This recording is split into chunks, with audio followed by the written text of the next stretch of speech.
pejin'ny fandraharana indray kosa ary nisy ny valandresaka narahana adievitra ny tanterahan'ireo vehivavy mpandraharaha niaraka tamin'ny maso-ivon'ny Afrika Atsimo miasa simonina eto amintsika. Loha hevitra tamin'izany moa dia ny hoe ny anjara andraikitra ny vehivavy mpandraharaha ho an'ny fampandrosoana ara-toekarena.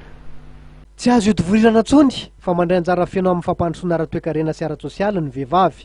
Azo lazaina ho fanohitra sisy mitondra aina avao eo amin'ny lafiny ara-toekarena ihany koa izy, ary ananany ny herizika ahafahana manatanteraka zany. Mandray anjara feno amin'ny fidiram-bola ao an-tokantrano sy ny fivoaran'ny fiarahamonina amin'ny fomba maro samihafa ihany koa ny vehivavy. Isan'ny vohitra zany nandritra ny valandresaka narahina adievitra izay niarahana tamin'ny Masivo Afrikana Atsimo sy ireo vehivavy mpandraharaha eto toerana, izay nampitondraina ny loha hevitra hoe ny anjara andraikitra ny vehivavy mpandraharaha ho fampandrosoana ny toekarena ary mitotsaina tetsy amin'ny trano fitaratra etsy Akorondrano.